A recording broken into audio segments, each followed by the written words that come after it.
always say congratulations. Work so hard for good health to vacation.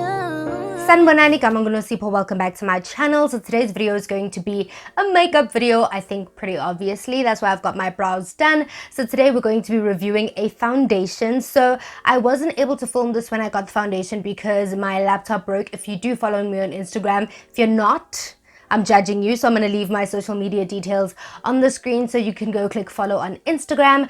But anyway, if you do follow me on Instagram, you'd know that I had an issue with my laptop. My laptop broke, but I made a plan, so we're filming today. I'm actually taking a study break. It is 3:23 in the morning and I'm spending time with you guys. So if you guys would like to see the foundation review that I'm going to be doing today, then do keep watching. Also, thank you so much for tuning into my channel. Don't forget to click the subscribe button if you're not already subscribed, and also like this video if you did enjoy it because it helps my channel a lot more than you know. But until the next clip, I love you guys and God ever stay blessing you. Mwah. Okay, so today's video is going to be a foundation review, as I've already mentioned. So we're going to be reviewing the Bobbi Brown foundation, and this is the Skin Longwear Weightless Foundation with SPF 15. So this is what the box looks like, which is basically just the standard black and white Bobbi Brown packaging. And then the bottle looks like this. So it is also standard Bobbi Brown packaging. So it is the frosted bottle. It's a very beautiful frosted bottle. And then it has the black lid. And this is a 30 ml bottle of foundation, which is also standard foundation size. So I got two shades of the foundation. I got 6.25 and 6.5. 6.25 is cool golden and 6.5 is warm almond because I wasn't 100% sure of my match. So a side by side comparison of them is this. So I think they're pretty much the same color, maybe just a tad difference in undertone, but it's pretty much the same shade. So we're going to test it on the face to see which one suits us best. Oh, and the foundation has a pump, ladies and gentlemen, and now we need to focus. Okay, so the foundation has a pump, which is great because I think you guys should know by now that a pet peeve of mine is foundations that don't come with a pump because it makes you so wasteful with product, and it's difficult when you have like a tiny bit of foundation left at the bottom to get the foundation out, but when you have a pump, you get a good use of the product. So A+ for that. Before we test the foundation, I'm going to go in with my tiny travel size Benefit Professional primer, and this is a silicone based primer that fills pores. So if you have issues with large pores, which I kind of have around my T-zone area, large for me, I like using this primer because it fills those in very nicely, and it works nicely if you have oily skin. I have dry skin, so I pretty much use anything that I feel like works for me, but it would be especially good for somebody that's got oilier skin. So I'm just using this to prep my face for the foundation, and I'm putting it primarily in the T-zone area. I'm gonna put Cool Golden on this side, which is the lighter shade.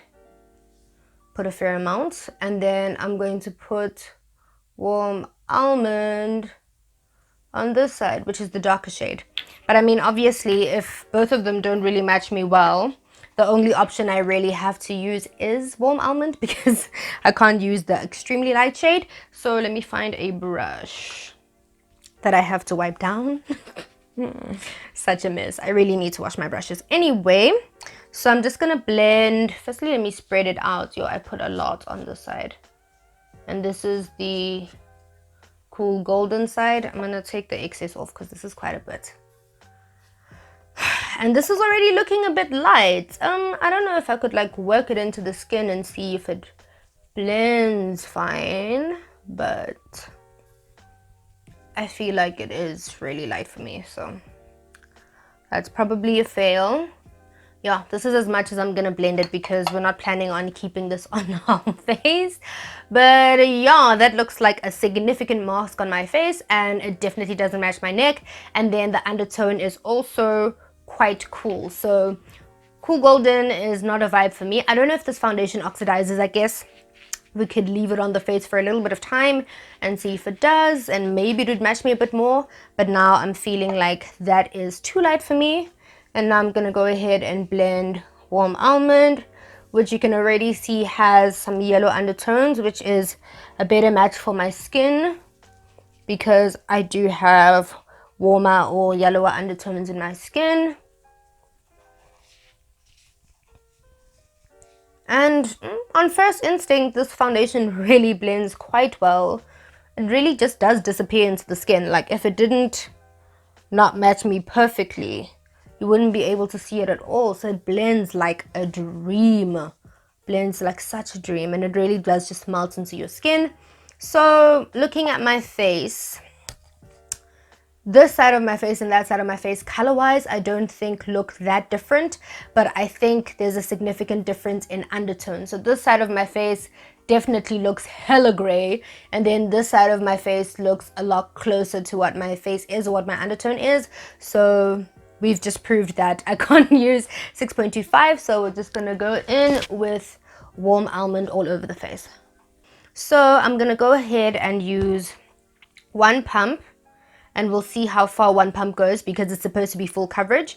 So we'll see how much coverage we get with each pump that we add. So one pump is legit, if you could focus. So this is a single pump. So that's pretty much just that much foundation on my finger, and we're gonna apply that on the face and see how far we go with it.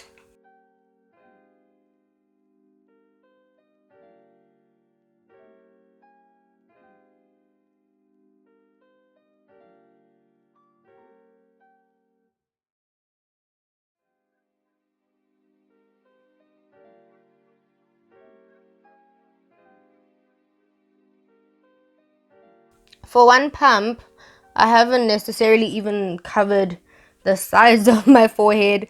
I just kind of touched the center, and we managed to blend it over most of the face. So that's what one pump looks like, which is very, very minimal coverage. It's like barely there kind of coverage. But what I've tended to see with Bobbi Brown products anyway, just skincare products anyway, is that it is really that kind of model-esque kind of look where you don't have like super cakey high coverage foundation. It really is just flawless looking skin. I think that's the vibe that they go for. So I think that's why their foundation is more a buildable coverage than slapdash full coverage from the first pump. So we're gonna go ahead and add our second pump of foundation. There we go.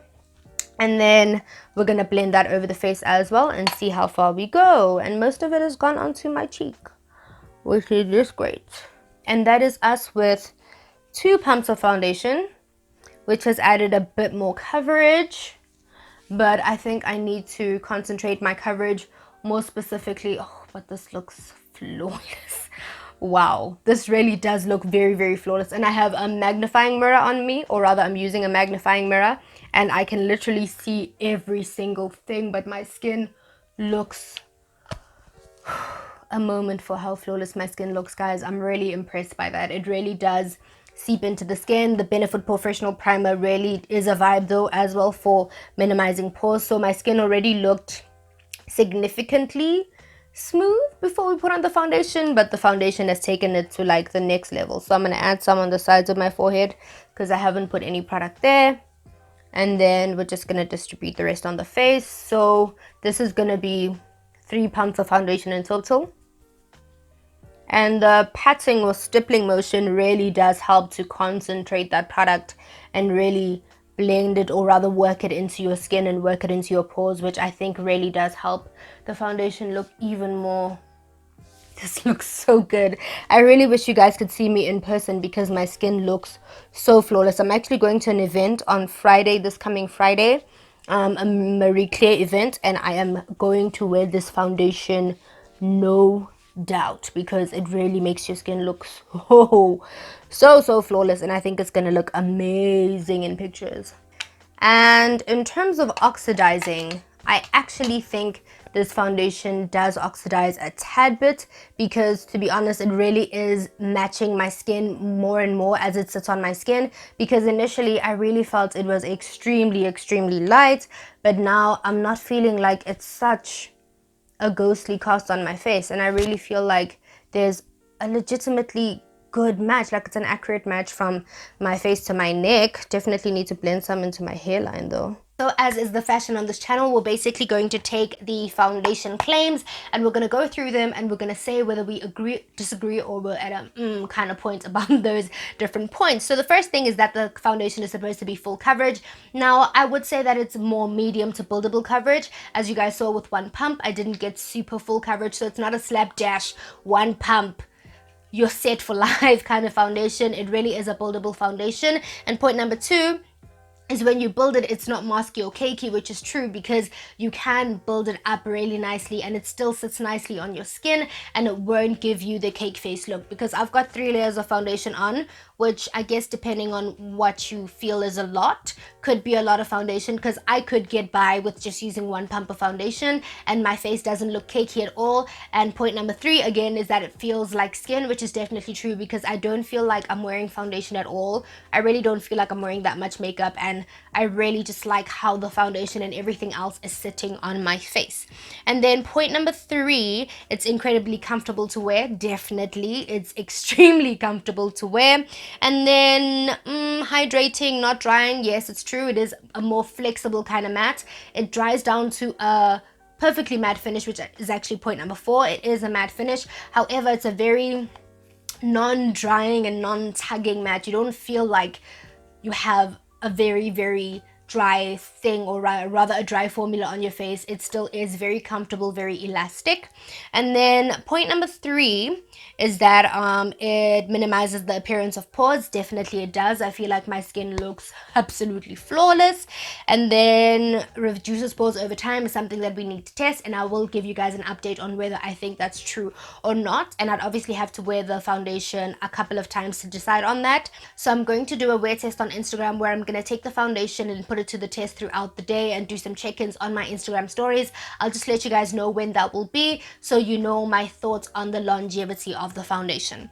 And then the next one is that it lasts even in hot and humid climate, which is actually the last point, which I do agree with because I film with a ring light and 2 umbrella lights, and these lights are extremely hot, and usually when I'm filming I will break a sweat. Also, it's not like as hot as it was a month ago, but still I really didn't break a sweat at all. Usually around my nose I will have like droplets of sweat that I have to dab away. I have absolutely nothing there. So I think in terms of putting up with heat, it probably would do a very good job with heat, and it would last significantly long. But again, I will confirm all of that kind of stuff in the wear test. However, the one thing that I need to note is that the foundation does settle into creases. When I went and filmed the eyeshadow look tutorial, I was talking before that, and then when I started doing the tutorial I was singing and whatever, and I noticed that I had like some pretty deep smile lines, so it definitely will settle into the creases on your face, because I also had some foundation settle under my eyes. So that's something important to note. So you'll just need to combat that with some primer and some powder to make sure that it doesn't settle into your skin. Otherwise it looks flawless. I can't fault it on anything actually. I think it's a really good foundation. The other thing though is that it is pricey. It is Bobbi Brown, so it's a higher end foundation, so obviously it comes with the cost. So I think this foundation actually retails for about 500-600 rand. I'll put the price on the screen, the exact price. So if you're not willing to splurge on the foundation, then obviously this wouldn't be a foundation that you'd consider. However, if you are looking in investing in a higher end foundation, this would be a good one to consider, especially because the foundation comes in 30 different shades with different undertones. As you guys noticed that the cool golden and the warm almond were pretty much very similar in color, however the undertone was completely different. So you're very likely to find your shade in that 30 shade range. So I think that's pretty much it that I have to say about the foundation. I hope you guys enjoyed the review. If you have any other questions, do leave them down below. If there's any other foundations you'd like me to review as well, let me know, and I'll try get my hands on them to review them for you guys. But until the next video, before I ramble and make this video long, I love you guys and God ever stay blessing you. Don't forget to subscribe and like. Okay, I love you guys. Mwah.